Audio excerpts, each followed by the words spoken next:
शंकरं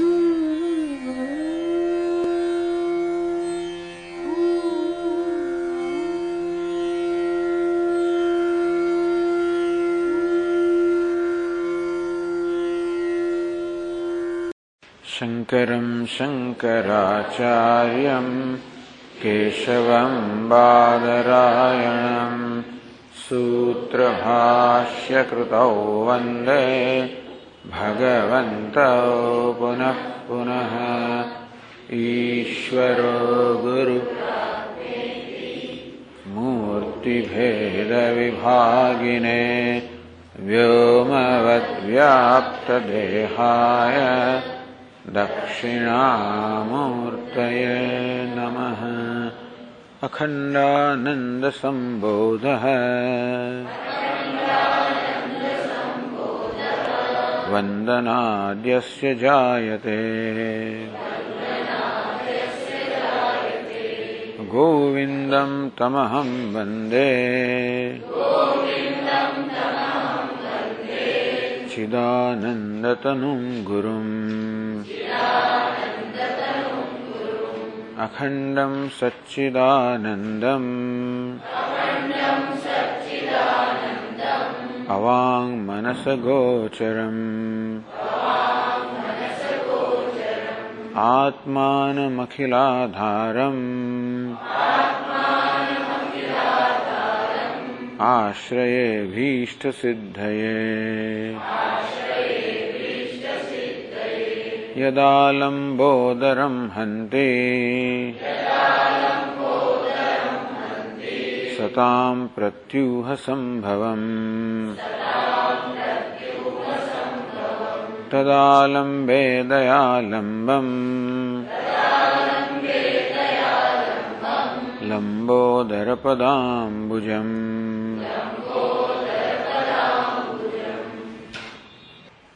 प्राणमय कोश પૂરું થયું। આ વિજ્ઞાનમય કોષ, મનોમય કોષ અને પ્રાણમય કોષ, આ ત્રણમયને સૂક્ષ્મ શરીર બને છે, જેને લિંગ શરીર પણ કહેવાય છે। તેની ચર્ચા 90મા પાનાથી 385મા શ્લોકથી શરૂ થઈ। ચાલો એ શ્લોકો વાંચીએ આપણે। કોશત્રયં મિલિત્વૈતર वपुस्यात् सूक्ष्ममात्मनः अतिसूक्ष्मतया लीनस्य आत्मनो गमकत्वतः लिंगमित्युच्यते स्थूल अपेक्षया सूक्ष्ममिष्यते। सर्वं लिंगवपुर्जातम् एकधी विषयत्वतः समष्टिस्यात्तरुगणः सामान्येन वनं यथा एतत्समष्ट्युपहितम् चैतन्यं सफलं जगुः। हिरण्यगर्भः सूत्रात्मा प्राण इत्यपि पंडिताः हिरण्मये बुद्धिगर्भे प्रचकास्ति हिरण्यवत्। हिरण्यगर्भ इत्यस्य व्यपदेशस्ततो मतः समस्तलिंगदेहेषु सूत्रवन्मणिपङ्क्तिषु व्याप्यस्थितत्वात् सूत्रात्मा प्राणनात् प्राण उच्यते।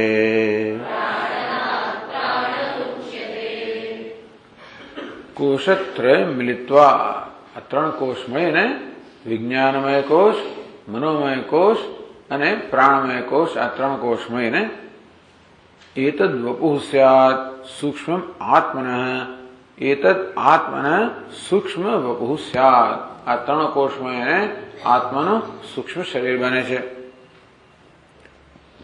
અતિ સૂક્ષ્મતયા લીનસ્ય આત્મન ગમકત્વત. આત્મા તો અત્યંત સૂક્ષ્મ છે. એ હોવાના કારણે આપણા કોઈ ઇન્દ્રિય જ્ઞાનનો કે મનના પણ જ્ઞાનનો વિષય ના બની શકે. ન તત્ર ચક્ષુર ગચ્છતિ, ન વાગ ગચ્છતિ, ન મન. આમ જ્ઞાનેન્દ્રિયો, કર્મેન્દ્રિયો, મન બધા કશાથી વિષયીકરણ ના થઈ શકે. એ બધાની પહોંચથી પર છે. અતિ સૂક્ષ્મતયા લીનસ્ય આત્મન. એને કારણે આત્મા અતિ સૂક્ષ્મ રૂપે છે, તે લીન છે. લીન છે એટલે કે આપણાથી અજ્ઞાત છે, જે આપણા ઇન્દ્રિય કે મનના જ્ઞાનનો વિષય નથી. એવી રીતે અત્યંત સૂક્ષ્મ રૂપે રહેલો જે આત્મા છે, ગમકત્વત, એનો ગમક છે, એને જણાવનાર છે. એટલા માટે લિંગમતી ઉચ્ચતે. એટલા માટે આ સૂક્ષ્મ શરીરને લિંગ શરીર કહેવામાં આવ્યું. લીનમ ગમયતિ ઇતિ લિંગમ. આત્મા જે લીન છે અર્થાત સૂક્ષ્મ છે, અથવા તો જે આપણા પ્રત્યક્ષ જ્ઞાનનો વિષય નથી એને આપણે જણાવે છે. ચર્ચા કરી તે પ્રમાણે સૂક્ષ્મ શરીર સ્વયં વાસ્તવમાં સૂક્ષ્મ કહેવાય છતાં પ્રકૃતિ જ છે.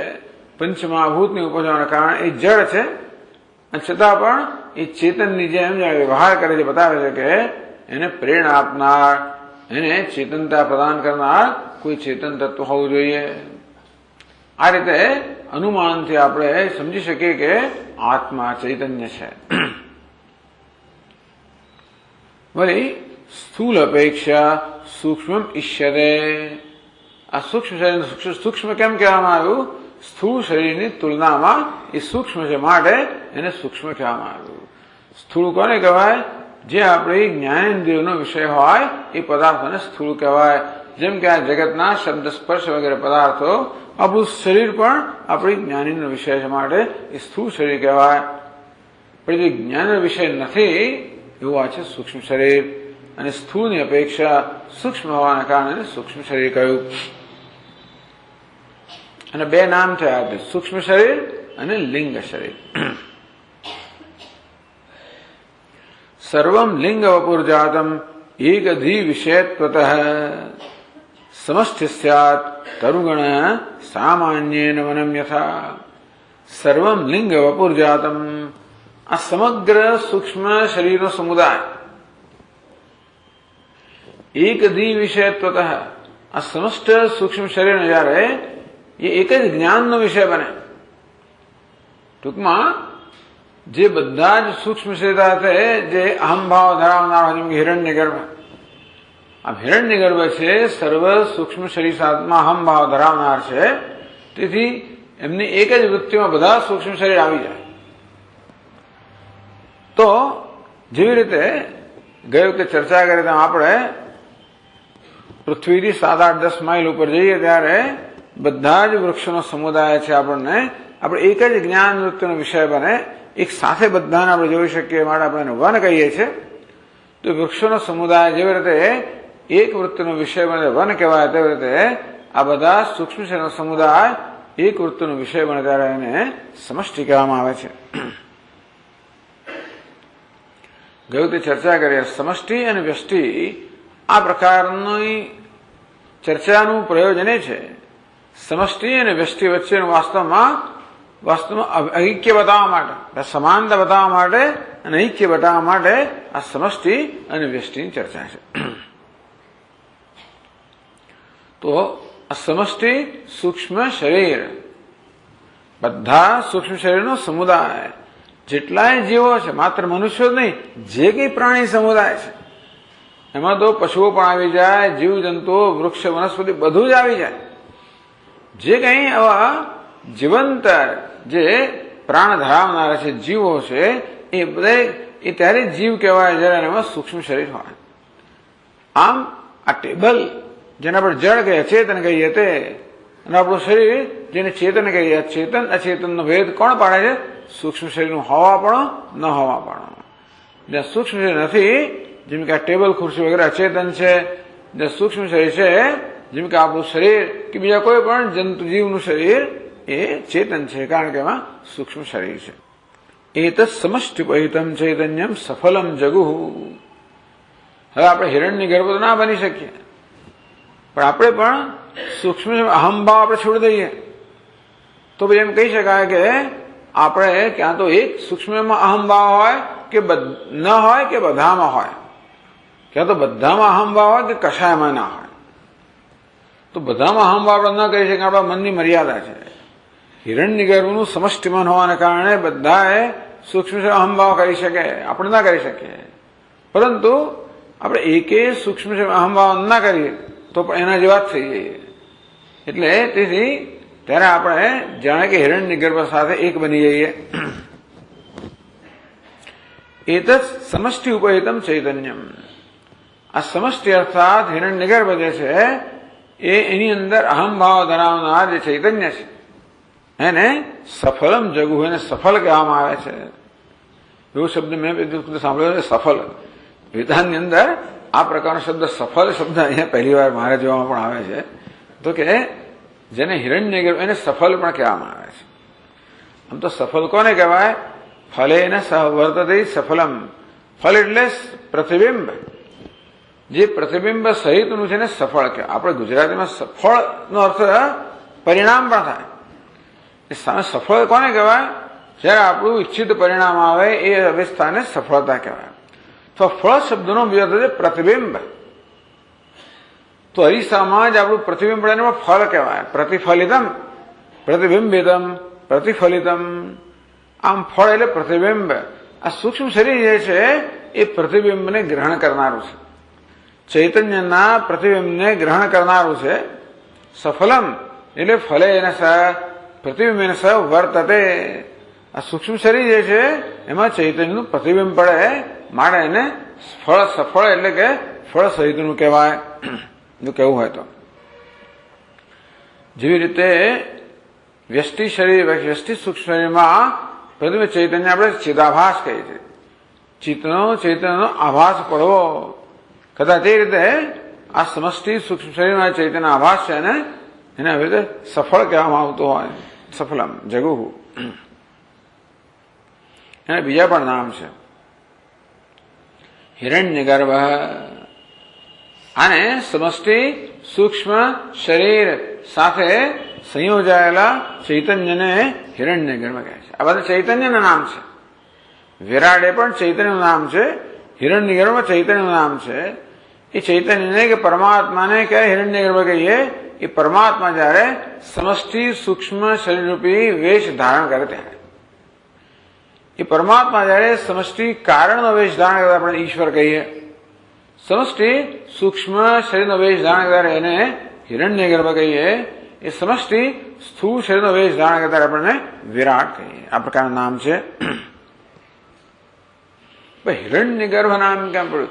આ શબ્દ બધાની કોઈ કુતૂહલ વૃત્તિ કે જિજ્ઞાસા, હિરણ્ય ગર્ભ શું વસ્તુ? ઘણા બધા સત્સંગમાં આ પ્રશ્ન પૂછાય, હિરણ્ય ગર્ભ એટલે શું? ચલો અહીંયા એક પ્રકારની વ્યાખ્યા આપવામાં આવી.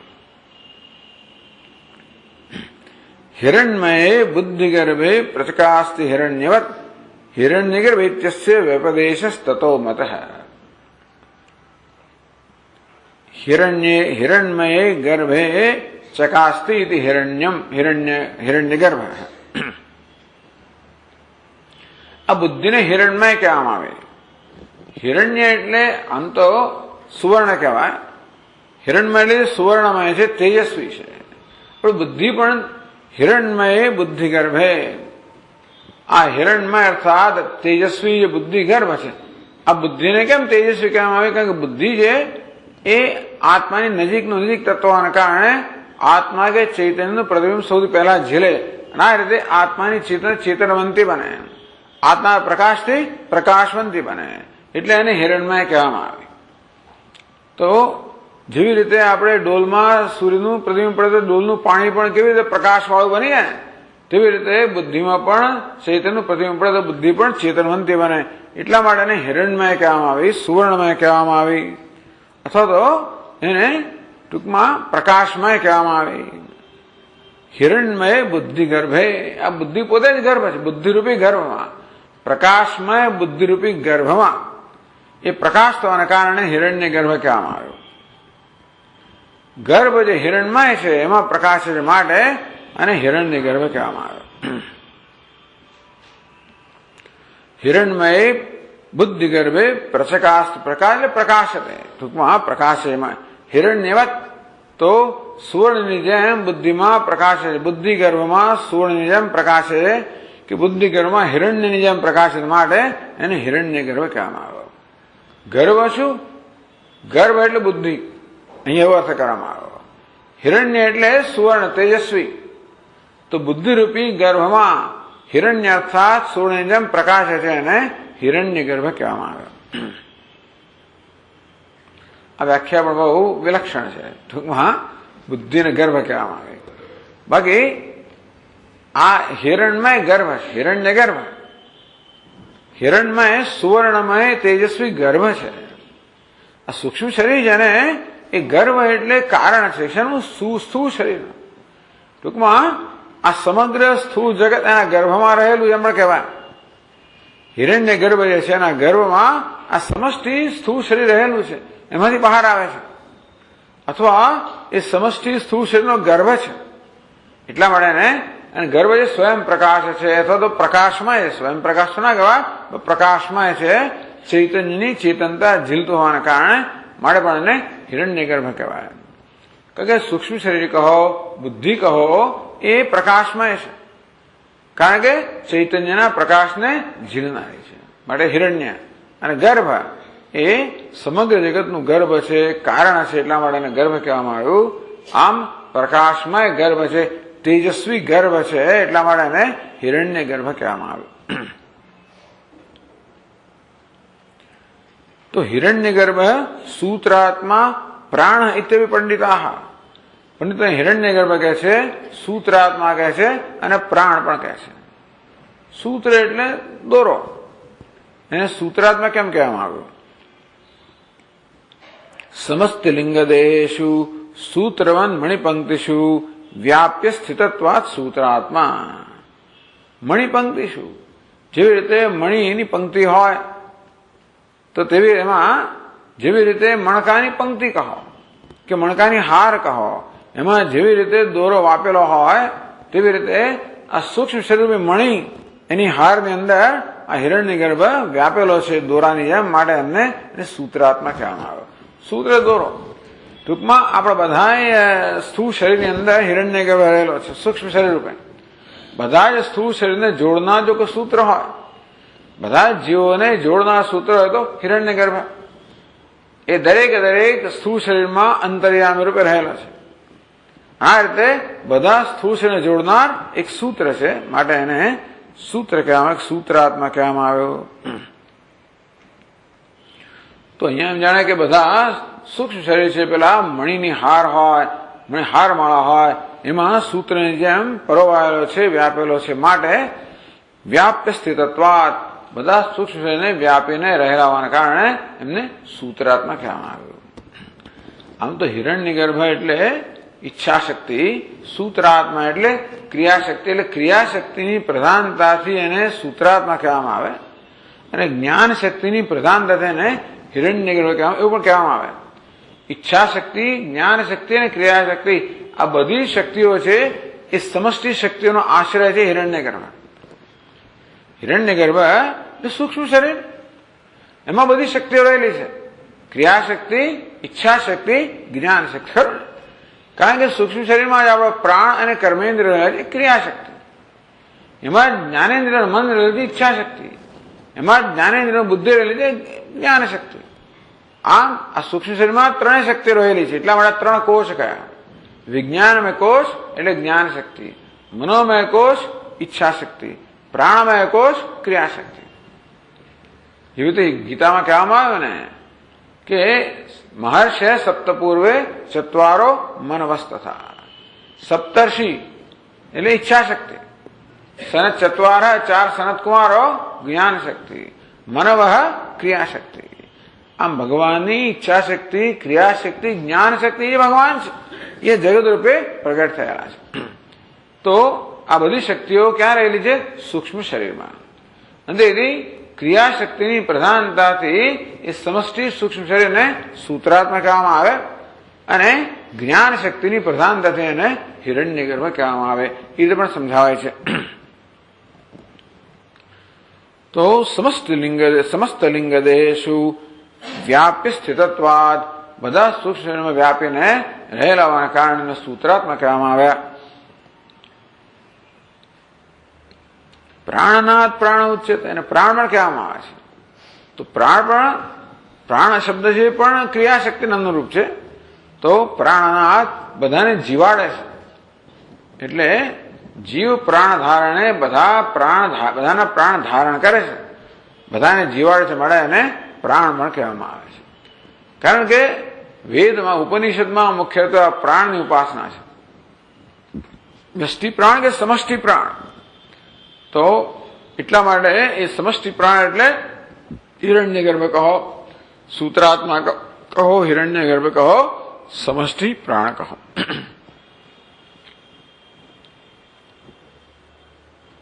સૂક્ષ્મ શરીર ના હોય તો સ્થૂળ શરીર જીવી ના શકે. અહીંથી વિદાય લે એટલે સ્થૂળ શરીર જે છે એ નિર્જીવ બની જાય, અહીં હોય ત્યાં સુધી સજીવ હોય. આમ સ્થૂળ શરીરને જીવાડનાર છે એ સૂક્ષ્મ શરીરને પ્રાણ પણ કહેવાય. અથવા તો પ્રાણ એનું એક મુખ્ય તત્વ છે. આ બધાની અંદર પ્રાણ જે છે એને કારણે બાકીની બધી વસ્તુ જીવંત છે. આ પ્રાણને કારણે સ્થૂળ શરીર જીવંત છે. ક્રિયા આપણી કર્મેન્દ્રિયો, જ્ઞાનેન્દ્રિયો, મન, આ બધાની અંદર જે વાઇટાલિટી છે, જે વીર્ય છે, જે શક્તિ છે એ પ્રાણને કારણે છે. એ રીતે પ્રાણને પ્રથમ કહેવામાં આવ્યો કે એને પ્રાણ પ્રથમ પ્રયુક્ત. પ્રાણ જે પ્રથમ છે, મોટા સ્વામીજી પ્રાણ પ્રથમ શું કહેવાય? પ્રાણ પ્રથમ. બાળક જન્મે ત્યારે પેલા આમ શ્વાસ લે ને એટલે પ્રાણ પહેલો હોય. બાળક જન્મે ત્યારે સૌથી પહેલા કોણ કામે લાગી જાય? પ્રાણ કામે લે. પ્રાણ પ્રથમ એવો અર્થ કરે. પણ એ પ્રથમ મુખ્ય કરવામાં આવ્યો. પ્રાણ મુખ્ય છે. તો મુખ્ય પ્રાણ કોનાથી ચાલે છે? એટલે પ્રાણ જે છે આ બધાને જીવાડનાર હોવાના કારણે, શક્તિ પ્રદાન કરવાના કારણે પણ એને પ્રાણ કહેવામાં આવે છે. હવે આગળ કહે છે 390 શ્લોકોમાં, નૈકધી વિષયત્વેન લિંગમ વ્યષ્ટિર્ભવત્યથ યદેતદ્વ્યષ્ટ્યુપહિતમ ચિદાભાસ સમન્વિતમ ચૈતન્યમ તેજસ ઇતિ નિગદન્તિ મનીષિણઃ તેજોમયાંતઃકરણ ઉપાધિત્વે નૈષ તેજસઃ.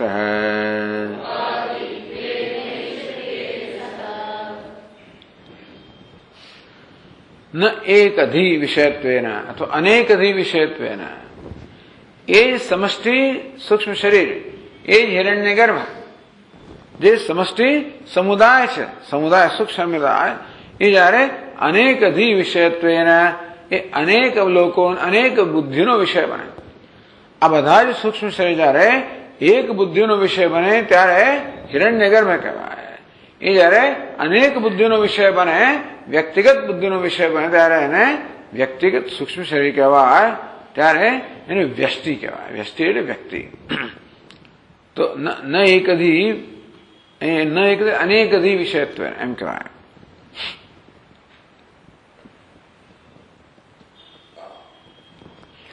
આગળ એકધિ કહ્યું ને, સર્વમ લિંગ વપુર્જાતમ એકધિ વિષયત્વત.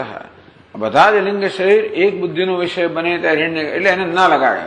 ન એકધી એક બુદ્ધિનો વિષય ન બને એટલે કે અનેક બુદ્ધિનો વિષય બને, વ્યક્તિગત બુદ્ધિનો વિષય બને ત્યારે એને લિંગમ વ્યષ્ટિ ભવતી, ત્યારે એને વ્યષ્ટિ સૂક્ષ્મ શરીર કહેવામાં આવે છે. યદેતદ વ્યષ્ટિપ્રહિતમ ચિદાભાસ સમન્વિતમ ચૈતન્યમ તે તૈજસેતિ નિગદંતિ મનીષા. આ ચૈતન્ય જયારે સમષ્ટિ સૂક્ષ્મ વિષય બને અને અહીં ઉપહિત એટલે એની ઉપાધિ હોય ત્યારે એને હિરણ્યગર્ભ કહેવામાં આવ્યો, સૂત્રાત્મા કહેવામાં આવ્યું, પ્રાણ કહેવામાં આવ્યું. એ ચૈતન્ય. યદેતદ વ્યષ્ટિપહિતમ એ જયારે વ્યષ્ટિ સૂક્ષ્મ શરીર જે છે એની ઉપાધિ વાળો બને, ટૂંકમાં એવો વ્યષ્ટિ સૂક્ષ્મનો વેશ પહેરે, એ ચૈતન્ય જયારે સમષ્ટિ સૂક્ષ્મ વેશ પહેરે ત્યારે હિરણ્યગર્ભ કહેવાય. એ ચૈતન્ય જયારે વ્યષ્ટિ સૂક્ષ્મ વેશ પહેરે ત્યારે તૈજસ કહેવાય. યદેતદ વ્યષ્ટિપહિતમ ચિદાભાસ સમન્વિતમ. હવે એ સૂક્ષ્મ ધર્મ છે, એનો સ્વભાવ જ છે કે ચૈતન્યને પ્રતિબિંબિત કરવું. જ્યાં આગળ પણ કોઈ ચળકતી સપાટી હોય એનો સ્વભાવ છે કે કોઈ પ્રકાશમય પદાર્થને પ્રતિબિંબિત કરે. પાણીમાં ડોલ હોય એટલે જો સૂર્ય આકાશમાં પ્રતિબિંબિત કરે. અરીસા સમક્ષ ઉભા રહે એટલે અરીસાનો સ્વભાવ છે કે આપણા ચહેરાને પ્રતિબિંબિત કરે. તો પ્રકાશ છે ને આ ચહેરાને એટલે આપણે ખરેખર તો ચહેરાના પ્રકાશને પ્રતિબિંબિત કરે છે. અરીસો છે ને પ્રકાશને પ્રતિબિંબિત કરે. ચહેરો તો એટલા માટે કે પ્રકાશ છે આ ચહેરાની મર્યાદિત થયેલો છે ને એટલે ચહેરાથી મર્યાદિત થયેલા પ્રકાશને પ્રતિબિંબિત કરે. બધાને પ્રતિબિંબિત કરે પાછળવાને, પણ ચહેરોનો રંગ જુદો છે ને અમુક પ્રકારના પ્રકાશને એ પ્રતિબિંબિત કરે છે, પરાવર્તિત કરે છે. તેથી કારણ કે અંધારું હોય તો આપણે ભલે ઉભા રહીએ તો આપણો ચહેરો ના દેખાય. એ ચહેરાને પ્રતિબિંબિત નથી કરતું, પ્રતિબિંબિત કરે પ્રકાશને. તેવી રીતે આ સૂક્ષ્મ શરીર પણ છે એ ચૈતન્યને પ્રતિબિંબિત કરે. સ્વયં પણ ચેતનવંત બની જાય. ચિદાભાસ સમન્વિતમ પેલા સફલમ જે કહેવામાં આવે ને તેવું ચિદાભાસ સફળમ એટલે સમષ્ટિ ચૈતન્ય છે. ચૈતન્ય પ્રતિબિંબિત કરનાર સમષ્ટિ સૂક્ષ્મ શરીરને સફળ કહેવામાં આવ્યું. અહીંયા આગળ ચૈતન્યને પ્રતિબિંબિત કરનાર વ્યષ્ટિ સૂક્ષ્મ શરીરને ચિદાભાસ કહેવામાં આવ્યું. તો વ્યષ્ટિ સૂક્ષ્મ શરીર અને ચૈતન્યનું પ્રતિબિંબ બનીને ચિદાભાસ કહેવામાં આવ્યું. ચૈતન્યમ તૈજસઃ ઇતિ નિગદંતિ મનીષિણઃ. આ રીતે વ્યક્તિગત ચૈતન્ય જે વ્યક્તિગત સૂક્ષ્મ શરીરનો વેશ પહેરે ત્યારે એને તૈજસ કહેવામાં આવ્યો. મનીષિણ નિગદંતિ જે મનીષીઓ છે એટલે કે જે મહાત્મા હવે બુદ્ધિશાળી લોકો છે, શાસ્ત્રમાં પારંગત છે, એ લોકો આ ચૈતન્ય એટલે આત્માને છે. આત્માનું નામ બન્યું તૈજસ. આત્મા જયારે વ્યષ્ટિ વ્યક્તિગત સૂક્ષ્મ શરીરનો વેશ પહેરે ત્યારે એને તૈજસ કહેવાય. એ જ આત્મા જયારે સમષ્ટિ સૂક્ષ્મ શરીરનો વેશ પહેરે ત્યારે હિરણ્યગર્ભ કહેવાય. હવે તૈજસ એવું નામ કેમ આપ્યું તો ચોથી પંક્તિમાં સમજાયું તેજોમય અંતઃકરણો પાદિત્વેન તેજસ. એ જ કારણ હિરણ્યગર્ભ એટલે પણ હિરણ્ય એટલે પણ પ્રકાશમય. એ પ્રકાશમય ગર્ભ છે. આ તેજસ એટલે પણ પ્રકાશમય છે. તેજોમય અંતઃકરણ ઉપાધિત્વેન. આ ચૈતન્ય ઉપાધિ વેશ જે સૂક્ષ્મ શરીર છે તેજોમય છે માટે એને તેજસ કહેવામાં આવે. એવો અર્થ કરવામાં આવ્યો કે સૂક્ષ્મ શરીર જે પ્રકાશમય છે, તેજોમય છે, એવી સૂક્ષ્મ શરીર ઉપાધિ હોવાના કારણે આ ચૈતન્યને તેજસ કહેવામાં આવ્યો.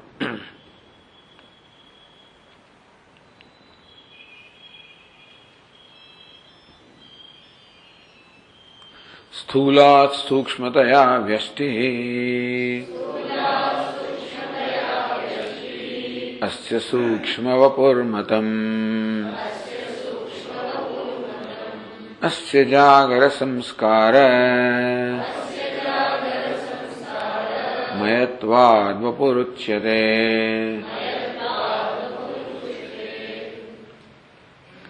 સ્થૂલાત સૂક્ષ્મતયા કારણ કે આ જે વ્યષ્ટિગત શરીર છે એ સ્થૂળ શરીર કરતા સૂક્ષ્મ હોવાના કારણે સૂક્ષ્મ કહેવામાં આવે. અસ્ય વ્યષ્ટિ સૂક્ષ્મ વપુમતમ સ્થૂળ શરીર કરતા સૂક્ષ્મ હોવાના કારણે એને સૂક્ષ્મ કહેવામાં આવ્યું. સૂક્ષ્મ શરીર પાછું એક સૂક્ષ્મ કેમ કહેવામાં આવ્યું? સૂક્ષ્મ શરીરમાં બે અંશ થયા ને, સૂક્ષ્મ અને શરીર. કેમ સૂક્ષ્મ કહેવામાં આવ્યું? સ્થૂળ શરીર કરતા સૂક્ષ્મ. સૂક્ષ્મ એટલે કે આપણી જ્ઞાનીના વિષય ન હોવાને કારણે એને શરીર કેમ કહેવામાં આવ્યું? એવી અહીંયા પણ વિલક્ષણ વ્યાખ્યા કરવામાં આવી. અસ્ય જાગર સંસ્કાર મયત્વાદ બપુ ઉચ્યતે. એને શરીર કેમ કહેવાયું? એ જાગ્રતના સંસ્કાર ધરાવનારો હોવાને કારણે એને શરીર કહેવામાં આવ્યું. તો આ ચૈતન્યનું શરીર છે, સૂક્ષ્મ શરીર છે. આ ચૈતન્યનું સૂક્ષ્મ શરીર છે. ચૈતન્યના સ્થૂળ શરીર કરતા સૂક્ષ્મને કારણે સૂક્ષ્મ શરીર કહ્યું. અને વળી એ જાગ્રતના સંસ્કાર ધરાવનારો કારણે શરીર કહેવામાં આવ્યું. તેથી સૂક્ષ્મ શરીર, સૂક્ષ્મ સ્થૂળ શરીર કરતા સૂક્ષ્મને કારણે શરીર જાગ્રતના સંસ્કાર ધરાવતું હોવાને કારણે. વસ્તુ એવી છે ને કે સ્થૂળ શરીર તો વાસ્તવમાં શરીર છે. એ એક નક્કર વસ્તુ છે, આકાર ધરાવનારી વસ્તુ છે. આ સૂક્ષ્મ શરીર કોઈ નક્કર વસ્તુ નથી, કોઈ આકાર ધરાવનારી નથી. આપણા સ્થૂળ શરીરનો જે આકાર હોય એ જ આકાર સૂક્ષ્મ શરીરનો હોય. એટલે આ એક સૂક્ષ્મ શરીર મારામાંથી નીકળે, ધારો કે હાથીમાં જાય બીજા જન્મમાં, તો એ હાથીના સ્થૂળ શરીર વ્યાપ્ત કરીને જાય. એ ધારો કે કીડીમાં જાય તો એ કીડીના સૂક્ષ્મ વ્યાપ્ત કરીને જાય. સૂક્ષ્મ છે ને એટલે વ્યાપક છે. ટૂંકમાં એ ગમે તેવો આકાર છે એનું આ બહારનું આપણું આ તો શું છે? સ્થૂળ શરીર જે છે ને એ તો એનું પેલું ઘર છે. ઘર, એ ઘર જેટલું મોટું હોય એટલું વ્યાપીને રહે બસ. એટલે એનું પોતાનું કે આકાર નથી. એને શરીર કેમ કહેવામાં આવ્યું? એને કહેવામાં આવ્યું કે ભાઈ જાગ્રત અવસ્થાના જાગ્રત સંસ્કાર ધરાવવાના કારણે એને શરીર કહેવામાં આવ્યું.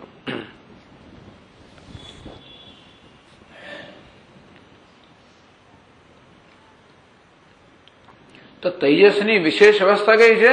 સ્વપ્ન. આગળ પ્રાજ્ઞ કહેવામાં આવ્યો એની વિશેષ અવસ્થા હતી સુષુપ્તિ. તેજસની વિશેષ અવસ્થા છે સ્વપ્ન. પછી જાગ્રત જે વિશ્વ એની વિશેષ અવસ્થા છે જાગ્રત. તો હવે એની વાત કરશે અહીંયા આગળ. સ્વપ્ને જાગર કાલીન વાસના પરિકલ્પિતાન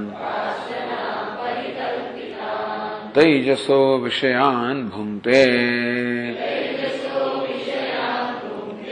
સૂક્ષ્માર્થાન સૂક્ષ્મ વૃત્તિભિઃ.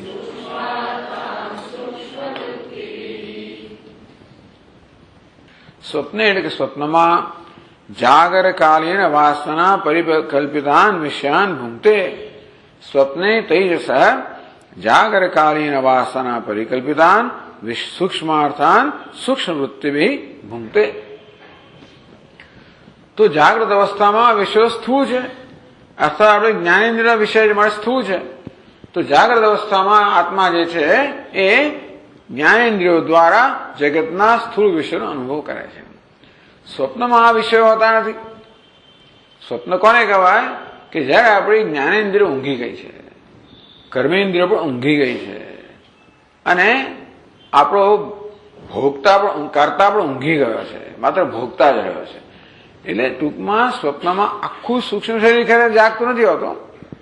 ભલે આપણે સ્વપ્નને સૂક્ષ્મ શરીરની અવસ્થા કહીએ ખરો, પણ સ્વપ્નમાં આખું સૂક્ષ્મ શરીર જાગ્રત નથી, આખું મન જાગ્રત નથી.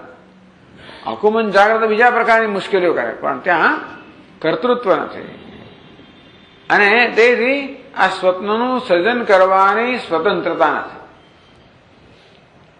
સ્વપ્નનું સર્જન કરવાની સ્વતંત્રતા નથી. તો જાગ્રતના સંસ્કાર જે પ્રકારના હોય એમાં જે પ્રબળ સંસ્કાર હોય એ આપોઆપ જ સ્વપ્નના પદાર્થોનું સર્જન કરે.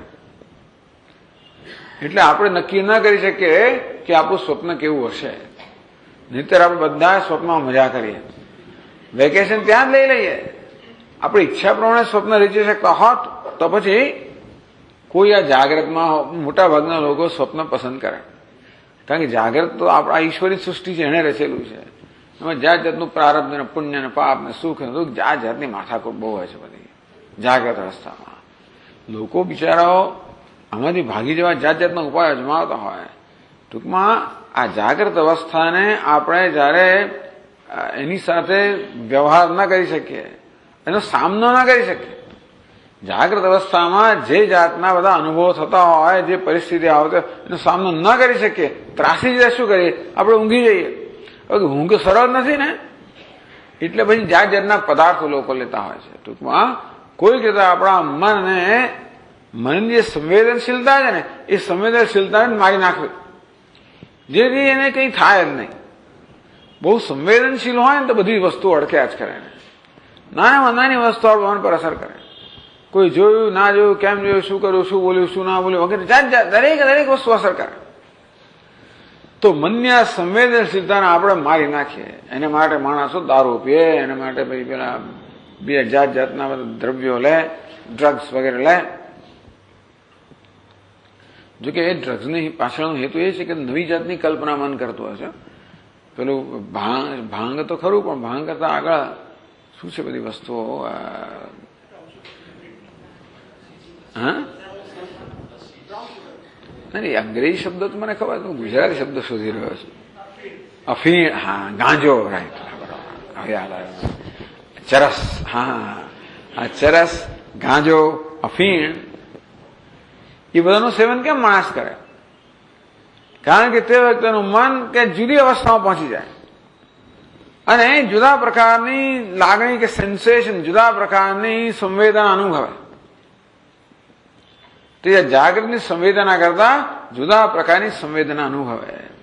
આ રીતે પોતે પોતાની સંવેદના ઉત્પન્ન કરે.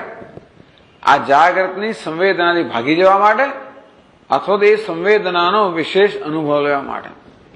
હાઈ એકદમ જાત જાતના અનુભવો તમને થાય ને જાતને આમ જાણે કે તમે કે હવામાં ઉડતા હોય એવું. હાઈ એટલે શું ખબર નથી, એકદમ બહુ મૂડમાં આવી આવતા અને એકદમ આમ હું માનું છું અંદર એકદમ કદાચ આનંદ પણ આવતો હશે અને જ્યાં એવી જેવી કલ્પનાઓ થતી હશે, એનો સ્વાદ લેવા માટે લોકો આ બધી વસ્તુનું સેવન કરે. પણ એ કે બહુ ફાયદાકારક નથી, કારણ કે પછી ધીમે ધીમે એની જરૂરિયાત વધતી જાય. માણસ બિચારો પરતંત્ર થતો જાય અને છેવટે મરે, જીવતો જ મરે.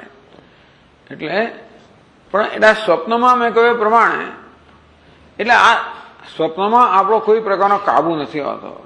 જયારે તમે પેલો ગાંજો અને ચરસ ને અફીણ હતું, તેમાં આપણો કાબુ છે, બરાબર. ઘોળીને આમ પીતો હોય, કેટલું પીવું, ક્યારે શું કરવું, એ બધું આપણો કાબુ છે. એટલા માટે આપણે આપણા મનની સ્થિતિ ઉત્પન્ન કરી શકીએ, આપણે જોઈએ તો એટલા માટે એ બધા દ્રવ્યોનું સેવન કરવામાં આવતું હોય છે. કે પછી શરાબ હોય ધારો કે, એનું એ પણ એવું જ છે. એ પણ આપણે ઈચ્છીએ એ પ્રકારની સ્થિતિ ઉત્પન્ન કરી શકીએ. પછી લોકો તો એટલો પીએ કે કશી ચિંતા જ ના કરવી પડે. સ્ટોન, આપણા મનને સ્ટોન એટલે કે પથ્થર જેવું બનાવે છે. કોઈ પ્રકારની સંવેદનશીલતા રહે જ નહીં, બસ. એટલે કુટુંબમાં મનમાં કોઈ ચિંતા જન્મે જ નહીં. આ મન જ બહુ તકલીફ કરનારું છે. આ મનનો સામનો કેમ કરવો એ આપણે ખબર નથી. આ મન જ આપણને એટલું બધું દમનારું છે ને, એ ભાગી શકાતું નથી. મળે માણસે આ બધા ઉપાયો શોધ્યા. માણસ બન્યો એટલે આ તકલીફ થઈ ને. માણસ ના બન્યો હોત તો આ મન એને તકલીફ ના કરતું હોય. કૂતરા બિલાડાને એનું મન કોઈ તકલીફ નથી કરતું. એને કોઈ ગિલ્ટ ફિલિંગ હોય જ નહીં. એને મેં ખરાબ કર્યું, ખોટું કર્યું હોય જ નહીં. પેલો મારું અપમાન એવું કશું લાગે જ નહીં. પેલું ભસે તો એને મેં અપમાન ના લાગે, એવું કંઈ લાગે નહીં. કદાચ બિલાડીને આપણે ઘરમાં પાળી હોય એટલે એવી થેવાઈ ગઈ હોય એટલે એને અપમાન લાગે, થોડી વાર માટે પછી ભૂલી જાય. પાછી આપણે કે 15 દાડા યાદ રાખે ને જિંદગીભર યાદ રાખે, એવું જ ના હોય બિલાડીને. નહીં તો કોઈ પાળે જ નહીં આવે બિલાડીઓને. એ યાદ રાખતી હોય તો પછી એને કોઈ આ કૂતરાને પાળે છે ભૂલી જાય લોકો. તમે કદાચ એનું અપમાન કરો પણ ખરા કે એને લાગ્યું હોય, ભૂલી જતા એવાનો એની અંદર તો પછી માણસને ફેર શું, એટલે લોકો પછી પ્રાણી શું કામ પાડે. એટલે એ બધા લોકો એ રીતે સુખી છે. એમને આવી જાતના વિષાદ ના હોય, સેડનેસ ના હોય, ડિપ્રેશન ના હોય, પેલું હાઈ પણ ના હોય. પછી માણસ હાઈ હોય છે ને, આમ જાત જાતના અનુભવ, એક્સ્ટ્રા એકદમ અનુભવ થતા હોય, બ્લિસ, એવું બધું પણ એ લોકો ના હોય. એ પણ ખરું. માણસ બિચારો વિષાદની ગર્તામાં ફેંકાયેલો એ પણ પેલા ના હોય. માણસ આનંદના શિખર પર હોય એ પણ એનામાં ના હોય. એટલે માણસ જન્મ કેમ આપ્યો? પણ આનંદનું શિખર સર કરીએ એટલા માટે. મોટે ભાગે બિચારો દુઃખની ગર્તામાં ધકેલા હોય છે વિવેક ન હોવાને કારણે, જુદી વાત છે. પણ એટલે સ્વપ્નમાં આપણે સ્વતંત્રતા હોત તો આપણે સંસારમાંથી મુક્ત થઈ ગયા હોત. આપણે ઈચ્છા પ્રમાણે સ્વપ્ન સર્જી શકતા હોત તો બસ ભુવન પર છત્ર બધા લોકો બધા એવું જ રહેશે બધું અને મોજ મજા કરે. પરંતુ કમનસીબે જાગ્રતના એના એ સંસ્કારો પાછા એનું જ દમન સ્વપ્નમાં કરતા હોય છે. તૈજસ વિષયાન ભૂંગતે સૂક્ષ્માર્થાન. આમ સ્વપ્ન અવસ્થામાં આપણે એમ લાગે કે આપણે જાગ્રતના જેવો જ અનુભવ કરી રહ્યા છે એવું લાગે આપણને, પરંતુ સ્વપ્નના પદાર્થો તો આપણા મન વડે રચાયેલા હોય છે. એ ઈશ્વર સૃષ્ટિ નથી, જીવ સૃષ્ટિ છે. જાગ્રત અવસ્થા ઈશ્વર સૃષ્ટિ છે, સ્વપ્ન અવસ્થા જીવ સૃષ્ટિ છે. આ વ્યવહારિક સત્તા છે, પેલી પ્રાતિભાષિક સત્તા છે. એટલો જ ફેર છે જાગ્રતમાં અને સ્વપ્નમાં. બાકીનો બધો વ્યવહાર સ્વપ્નમાં જાગ્રત જેવો જ હોય છે. આપણે સ્વપ્ન હોય ત્યારે ખબર ના હોય કે આ સ્વપ્ન છે, આપણે એમ કે બધા રોજના જેવું જ છે, બધું એવું જ વ્યવહાર કરતા હોઈએ, પરંતુ એવું હોતું નથી. સૂક્ષ્માર્થાન ભૂંગતે, તો એ સૂક્ષ્મ વિષયો જે છે એને ભોગવે છે. એટલે આ સ્વપ્નમાં માત્ર ભોક્તૃત્વ હોય છે, કર્તૃત્વ એટલે આપણે કરતા નહીં. ત્યાં સ્વપ્નના જગતના આપણે સર્જક નથી, આપણે માત્ર ભોગવનાર જ છે. સર્જન કરનાર ભગવાન જ છે, પાછું આપણું કર્મ સર્જન કરનારો છે. કારણ કે કયા પ્રકારનું સ્વપ્ન આવશે નક્કી કોણ કરે? આપણું કર્મ જ નક્કી કરે છે. કર્મની કઈ પ્રબળતા છે એ પરથી એ પ્રબળ કર્મ કયા પ્રકારની આપણી વાસનાઓ જે છે એને ઉત્તેજિત કરે, ત્યારે કે જાગૃત કરે, એ પ્રકારે સ્વપ્નનું સર્જન થાય. એટલે સ્વપ્નમાં આપણું કર્તૃત્વ નથી, ખરેખર માત્ર ભોક્તૃત્વ છે. આપણું કર્તૃત્વ તો આપણી ઈચ્છા પ્રમાણે આપણે સર્જન કર્યું પણ નથી થતું. સ્વપ્નમાં ભોક્તૃત્વ એટલે કહ્યું વિષયાન ભૂંગતે. સ્વપ્નમાં આ તૈજસ છે એ બધા સૂક્ષ્મ વિષયોને ભોગવે છે, ભોગતા છે. કે તો ભોગવે છે સૂક્ષ્મ વૃત્તિ બી, ત્યાં પણ એનું મન હોય છે. તો આ સ્વપ્નનું મન પણ સર્જાયેલું હોય છે. સ્વપ્નના બધા વિષયો છે, ઇન્દ્રિયો છે, દેહ છે, આ બધું સર્જવામાં આવ્યું છે. એ જ માટે આપણે સ્વપ્નનો અનુભવ કરી શકીએ માટે એ વિશેષ ઉપાધિ સર્જવામાં આવે છે. જે પ્રકારના વિષય હોય એને અનુરૂપ ઉપાધિ હોવી જોઈએ. આ સ્થૂળ જગત છે એ સ્થૂળ વિષયોને ભોગવા માટે આવી સ્થૂળ ઉપાધિ હોવી જોઈએ. સ્વપ્નમાં સૂક્ષ્મ વિષયો છે અને તેથી એમને ભોગવવા માટે આ ઉપાધિ ના ચાલે. ટૂંકમાં આ શરીર આપણે સ્વપ્ન જગતમાં જઈ ના શકીએ. જેમ આ દેહને સ્વર્ગમાં ના જઈ શકીએ તેવી રીતે સ્વપ્ન જગતમાં પણ ના જઈ શકીએ. એટલે બૃહદારણ્યક ઉપનિષદ કહે છે કે સ્વપ્નનો અનુભવ કરવા માટે આત્મા જે છે આ સ્થૂળ શરીરને અચેતન બનાવી દે છે અને એક નવું શરીર ઉત્પન્ન કરે છે, જ્યાં આ જાગ્રત અવસ્થામાં જે બધી એની સંપત્તિ છે થોડીક સંપત્તિ વાસનાઓ લઈ જાય છે. ખૂબ બધી વાસનાઓમાંથી થોડીક વાસનાઓ લઈ અને આત્મા સ્વપ્ન અવસ્થામાં જાય છે. અને ત્યાં એ જગત સર્જે છે, કહેવાય સર્જાય છે. સ્વપ્ન જો એના વડે સર્જાય છે, એ કઈ વિચારો સર્જતો નથી. સૂક્ષ્મ વૃત્તિથી આપણે અહીંયા જે છે એટલે જાગ્રતમાં જે વૃત્તિઓ છે એના પ્રમાણમાં સૂક્ષ્મ વૃત્તિ કહેવામાં આવે. વૃત્તિ તો સૂક્ષ્મ જ હોય છે, પણ જાગ્રતમાં જે છે ને આ સ્થૂળ પદાર્થો જે છે એના અનુભવોને કારણે આપણા મનમાં ચાક્ષુષી વૃત્તિ એટલે રૂપ રંગની વૃત્તિ જન્મે, પછી શ્રોત્રેન્દ્રિય વૃત્તિ, જ્યાં જ્યાં વૃત્તિઓ જન્મે એની તુલનામાં સ્વપ્નમાં જે વૃત્તિ જન્મે એ સૂક્ષ્મ, પદાર્થો પણ સૂક્ષ્મ છે એટલા માટે એને સૂક્ષ્મ વૃત્તિ કહેવામાં આવી. એટલે જાગ્રતમાં સ્થૂળ વૃત્તિ તો ના ગયા, છતાં સ્થૂળ પદાર્થોની વૃત્તિ સ્થૂળ પદાર્થો ભોગવે છે. સ્વપ્નમાં સૂક્ષ્મ પદાર્થોની સૂક્ષ્મ વૃત્તિથી સૂક્ષ્મ પદાર્થો ભોગવે છે.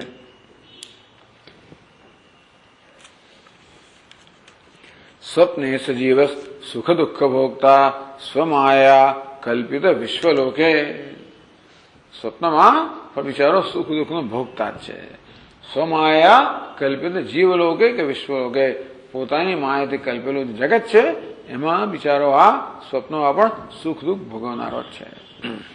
ટૂંકમાં સંસાર આપણને ત્યાંય છોડતો નથી.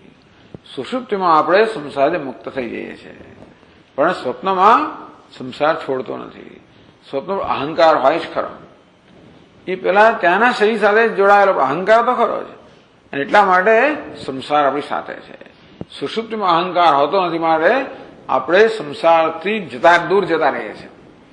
એટલે સુષુપ્તિ સૌથી પ્રિય છે, કારણ કે સંસારથી મુક્ત થઈ જઈએ છીએ.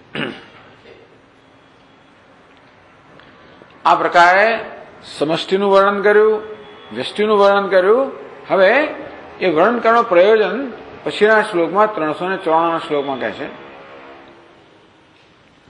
સમષ્ટેરપી ચ વ્યષ્ટેઃ સામાન્યેનૈવ પૂર્વવત અભેદ એવ જ્ઞાતવ્યઃ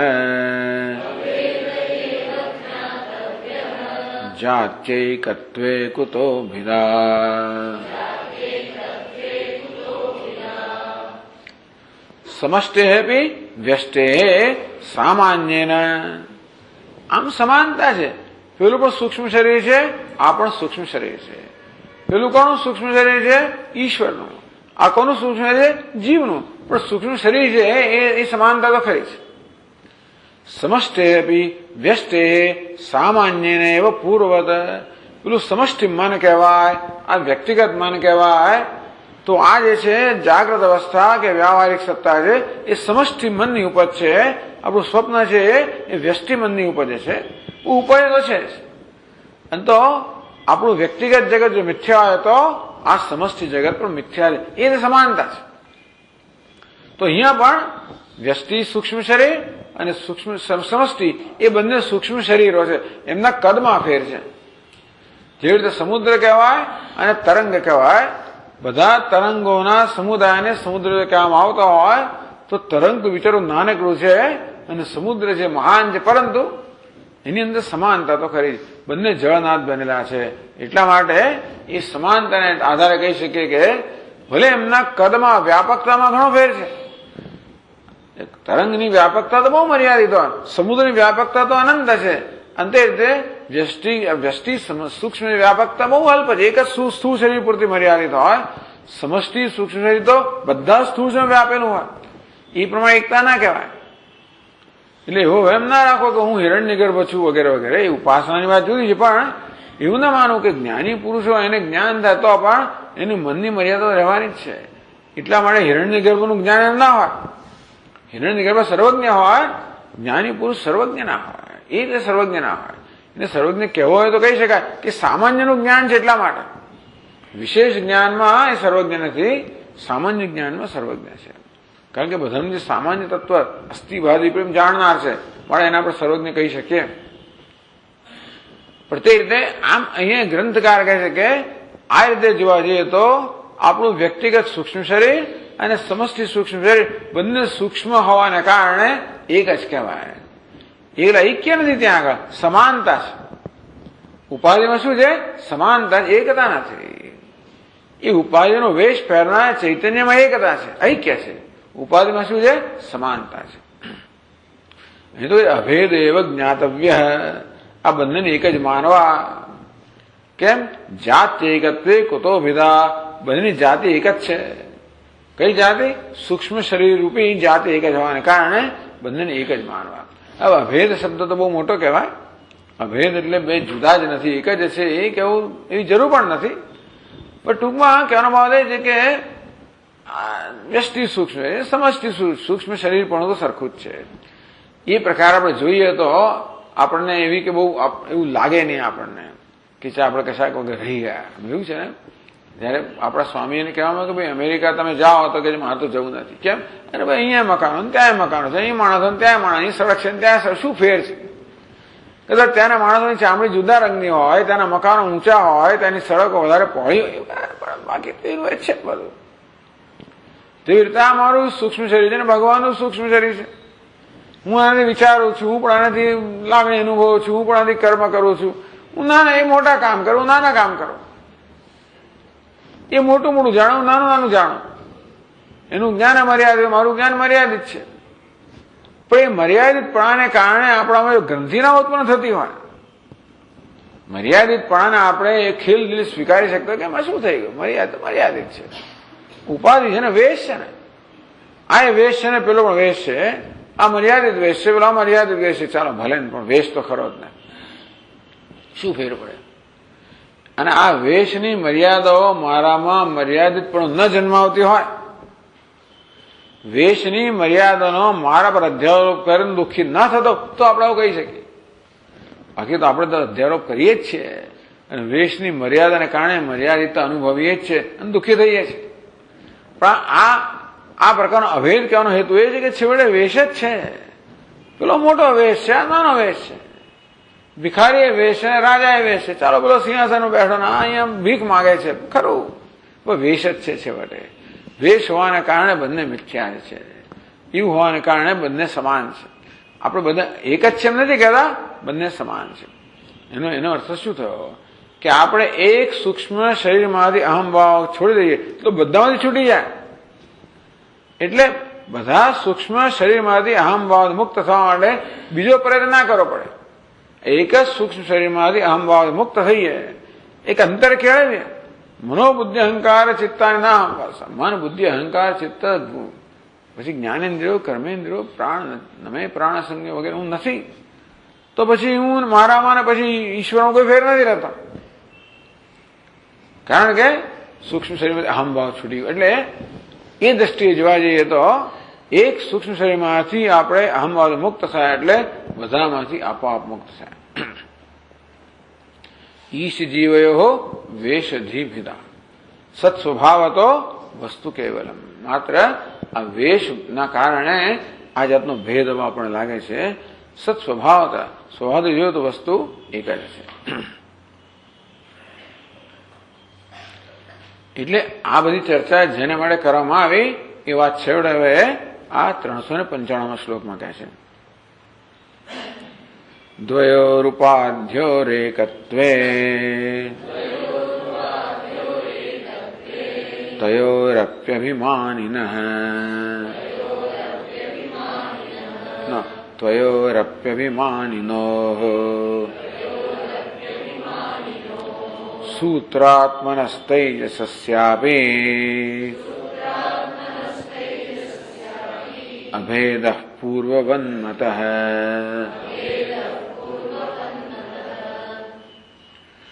દ્વયો ઉપાદ્યો એકત્વે. આ બંને ઉપાધિ જયારે એક જ છે ત્યારે તયો અભિમાનીનો અપી, એ ઉપાધિમાં અભિમાન ધરાવનાર, ઉપાધિ વેશ ધારણ કરનાર સૂત્રાત્મના તૈજસસ્યાપી, તો સૂત્રાત્મા છે એ સમષ્ટિ સૂક્ષ્મ ઉપાધિ ધરાવે છે. આ તૈજસ છે વ્યષ્ટિ સૂક્ષ્મ ઉપાધિ ધરાવે છે. તો ઉપાધિ એક છે ને બંને ઉપાધિ છે એટલી એકતા છે. ઉપાધિ બંને વેશ છે એટલી એકતા છે, બાકી એકતા નથી. વેશના વ્યાપકતામાં બહુ ફેર, પણ વેશ છે પછી શું. એટલે કે તયો અભિમાનીનો હો, ટૂંકમાં બંને એ બે ઉપાધિમાં કે વેશમાં અભિમાન ધરાવનાર કે વેશ ધારણ કરનાર. સૂત્રાત્મા છે સમષ્ટિમાં સમષ્ટિની ઉપાધિ છે. તૈજસ એની વ્યષ્ટિ ઉપાધિ છે. તો તે તયો અપી અભેદ. અહીંયા અભેદ મુખ્ય અર્થમાં છે, ચૈતન્યનો અભેદ છે. કારણ કે રાજાની ઉપાધિ હોય કે પછી ભિખારીની ઉપાધિ હોય, એ બંને વેશ ધારણ કરનાર જે અભિનેતા છે એક જ છે. અહીંયા ચૈતન્ય એક જ છે. પછી પોતે જ અનેક પ્રકારના વેશ લે છે. બે વેશ લીધા, એને જીવનો વેશ લીધો અને ઈશ્વરનો વેશ લીધો. બંને વેશ લેનારો એક જ છે. વેશ લઈને પછી ભૂલી જાય જુદી વાત છે, વેશ લઈને વેશમાં અહમભાવ કરે જુદી વાત છે. હિરણ્ય ગર્ભમાં અહમભાવ ના હોય, ખાલી જીવ અહીંયા તૈયસમાં હોય. સમષ્ટિ જે છે ને એની સમષ્ટિ દ્રષ્ટિ છે ને, સમષ્ટિ દ્રષ્ટિ કોને કહેવાય? જ્ઞાન છે. વ્યષ્ટિ દ્રષ્ટિ કોને કહેવાય? જ્યાં જ્ઞાન નથી, જ્યાં એક સાથે અહમભાવ છે. પેલામાં સમષ્ટિ સાથે અહમભાવ છે. આમ ઘણી વાર હિરણ્ય ગર્ભમાં પણ એ લોકો જીવ કહેતા હોય છે, પણ હિરણ્ય ગર્ભમાં આપણે સર્વજ્ઞતા કહીએ, કારણ કે એક સાથે બધા જ દેહની અંદર બધા જ સૂક્ષ્મ અહમભાવ ધરાવે મળે, એક સાથે બધું જાણે છે. અંતેથી બધાની અંદર અહમભાવ છે, તે ત્યાં અજ્ઞાન નથી. હિરણ્ય ગર્ભમાં અજ્ઞાન નથી, ત્યાં આગળ સર્વજ્ઞતા છે. ક્યારેક ક્યારેક હિરણ્ય ગર્ભ અજ્ઞાની બતાવવામાં આવે છે, પરંતુ હિરણ્ય ગર્ભ કોને કહેવાય? અજ્ઞાન નથી, ઈશ્વર જ છે. ઈશ્વર જ સમષ્ટિ સૂક્ષ્મનો વેશ પહેરીને હિરણ્ય ગર્ભ કહેવાય. એટલે હિરણ્ય ગર્ભ જયારે આ જગતનું સર્જન કરે ને ત્યારે ઈચ્છા પ્રમાણે કરે. આપણે સ્વપ્નનું સર્જન કરીએ તો આપણે ઈચ્છા પ્રમાણે નથી કરતા, થઈ જતું હોય છે. હિરણ્ય ગર્ભ જે છે સો કામાયતા બહુશ્યામ પ્રજાય, હું બહુ બની જાઉં, હું જન્મ લઉં, આ પ્રકારે ઈચ્છા કરનાર હિરણ્ય ગર્ભ છે. કારણ કે એવું છે ને, ઈચ્છા ક્યાં જન્મે? ઈચ્છા જન્મે છે, સમષ્ટિ સૂક્ષ્મ શરીરમાં જન્મે છે. એટલે માયા જે અવ્યક્ત છે, જયારે આ સમષ્ટિ સૂક્ષ્મ શરીર રૂપે જયારે પ્રગટ થાય ત્યારે ઈચ્છા જન્મે, અને ત્યાર પછી બધું વ્યષ્ટિનો વગેરેનો જન્મ થાય. પણ સૂત્રાત્મા કહો કે હિરણ્યગર્ભ કહો, એમાં ને જીવમાં આટલો ફેર તૈજસમાં. તૈજસ કેવો છે? અજ્ઞાની છે, માયાના પ્રભાવમાં છે. હિરણ્યગર્ભ છે, માયાનો પતિ છે. એટલો ફેર છે. હિરણ્યગર્ભ સગુણ બ્રહ્મ કહો, જેને આપણે સગુણ બ્રહ્મ કહીએ હિરણ્યગર્ભ. બ્રહ્મ જયારે ગુણ ધારણ કરે, વેશ ધારણ કરે, ઈચ્છા શક્તિ, સમષ્ટિ ઈચ્છા શક્તિ, સમષ્ટિ ક્રિયા શક્તિ, સમષ્ટિ જ્ઞાન શક્તિ, એ પ્રકારનો વેશ લે ત્યારે હિરણ્યગર્ભ કહો. કે ત્યારે સર્વજ્ઞ કહેવાય. સર્વજ્ઞ એટલે સર્વ જ્ઞાન ધરાવનાર, જ્ઞાન શક્તિ, સર્વશક્તિમાન ક્રિયા શક્તિ ધરાવનાર. સર્વજ્ઞ, સર્વશક્તિમાન, સર્વવ્યાપી, આ કોણ છે? હિરણ્યગર્ભ. પેલું ઈશ્વર કહેવાય ખરો, પણ છતાં એ તો ઈશ્વરની અંદર કારણના રૂપમાં રહેલું છે. હિરણ્યગર્ભમાં વ્યાપકતા, જ્ઞાન, શક્તિ આ બધું પ્રગટ થયેલું છે. હિરણ્યગર્ભ કહો, સગુણ બ્રહ્મ કહો. ત્યાં અજ્ઞાન ન કહી શકાય એટલો મોટો ભેદ છે. તો પછી હિરણ્યગર્ભ આપણે એક કેમ પ્રાપ્ત કરી શકીએ? હિરણ્યગર્ભને જેવું જ્ઞાન છે એવું જ જ્ઞાન જયારે આ જીવને થાય ત્યારે. હિરણ્યગર્ભ શું જ્ઞાન છે? કે હું ચૈતન્ય છું, આ સમષ્ટિ મારી ઉપાધિ છે. એ જ પ્રકારનું જ્ઞાન જયારે થાય, આ તૈજસને હું ચૈતન્ય છું, આ વ્યષ્ટિ મારી ઉપાધિ છે, તો પછી એનામાં અને હિરણ્યગર્ભમાં કોઈ ફેર નથી. એટલે ચૈતન્ય દ્રષ્ટિએ બંને એક જ છે. સો તૈજસ્યાપી અભેદ પૂર્વત મત. પહેલા જેમ એટલે શું? જેવી રીતે કારણોપાધિની અંદર પ્રાજ્ઞ અને ઈશ્વર જે છે એનો અભેદ છે ચૈતન્ય દ્રષ્ટિએ, જે રીતે આ હિરણ્યગર્ભ તૈજસનો પણ ચૈતન્ય દ્રષ્ટિએ અભેદ પૂર્વત મત અભેદ છે, ઐક્ય છે, જાણવું જોઈએ. આ રીતે આપણે ઐક્ય સયશ્ચાયમ પુરુષે યશ્ચા સાવાદિત્ય સ એક. આ પુરુષ તથા વ્યક્તિગત ઉપાધિમાં અને આદિત્ય એટલે સમષ્ટિ ઉપાધિમાં જે ચૈતન્ય એક જ છે. ઉપાધિમાં જ માત્ર ફેર છે. આ ખાસ એટલે કહેવામાં જેથી આપણે બધી ગ્રંથિમાંથી મુક્ત થઈએ. આ તુલનાને કારણે દેવદત્ત બીજા કરતા પોતાને હીન માને, દીન માને અને બીજાને મહાન માને. આ બધી મહાનતા હીનતા ક્યાં છે? ઉપાધિના સ્તરે છે. અને ઉપાધિના સ્તરે કોઈ દિવસ માણસ સંસારથી મુક્ત થાય જ નહીં. એટલા માટે હિરણ્યગર્ભને ઘણી વાર જીવ એટલા માટે કહેવાય કે ઉપાધિ એટલી મોટી હોય તોય પણ જો અહમભાવ ત્યાં સૂક્ષ્મ રહી ગયો હોય તો ત્યાં સંસાર છે તો ખરો. પણ જો અહમભાવ ન રહ્યો હોય તો ભાઈ સંસાર નથી. અને તેથી વ્યષ્ટિમાં પણ અહમભાવ ન રહે તો સંસાર નથી.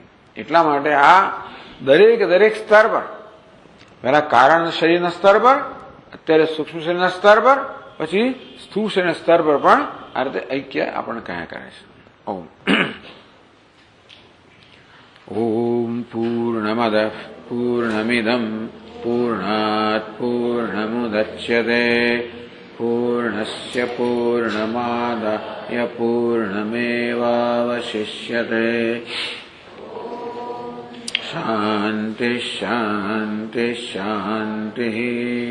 શંકરં શંકરાચાર્યં કેશવં બાદરાયણં સૂત્રભાષ્યકૃતૌ વંદે ભગવन्तૌ પુનઃ પુનઃ.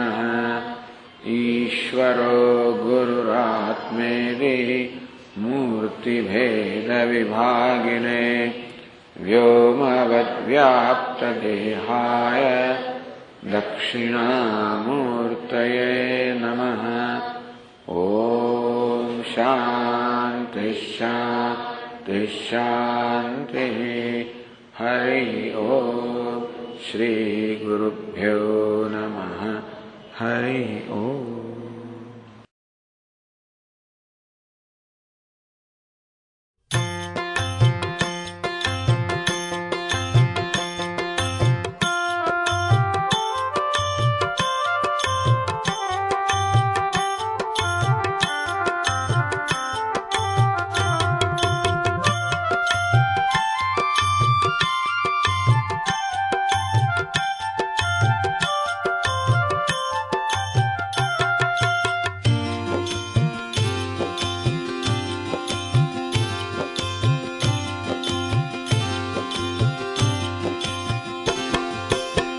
शङ्करा सदाशिवा चन्द्रशेखरा शङ्करा सदाशिवा चन्द्रशेखरा शङ्करा सदाशिवा चन्द्रशेखरा शङ्करा सदाशिवा चन्द्रशेखरा चन्द्रशेखरा गौरीशङ्करा चन्द्रशेखरा गौरीशङ्करा चन्द्रशेखरा गौरीशङ्करा चन्द्रशेखरा गौरीशङ्करा शङ्करा सदाशिवा चन्द्रशेखरा शङ्करा सदाशिवा चन्द्रशेखरा चन्द्रशेखरा गौरीशङ्करा चन्द्रशेखरा गौरीशङ्करा नीलकण्ठशूलधारि चन्द्रशेखरा नीलकण्ठशूलधारि चन्द्रशेखरा नीलकण्ठशूलधारि चन्द्रशेखरा नीलकण्ठशूलधारि चन्द्रशेखरा भालनेत्र त्रिपुरारि गौरीशङ्करा भालनेत्र त्रिपुरारि गौरीशङ्करा भालनेत्र त्रिपुरारि गौरीशङ्करा भालनेत्र त्रिपुरारि गौरीशङ्करा शङ्करा सदाशिवा चन्द्रशेखरा शङ्करा सदाशिवा चन्द्रशेखरा चन्द्रशेखरा गौरीशङ्करा चन्द्रशेखरा गौरीशङ्करा नीलकण्ठशूलधारि चन्द्रशेखरा नीलकण्ठशूलधारि चन्द्रशेखरा भालनेत्र त्रिपुरारि गौरीशङ्करा भालनेत्र त्रिपुरारि गौरीशङ्करा शङ्करा सदाशिवा चन्द्रशेखरा शङ्करा सदाशिवा चन्द्रशेखरा चन्द्रशेखरा गौरीशङ्करा चन्द्रशेखरा गौरीशङ्करा चन्द्रशेखरा गौरीशङ्करा चन्द्रशेखरा गौरीशङ्करा चन्द्रशेखरा गौरीशङ्करा चन्द्रशेखरा गौरीशङ्करा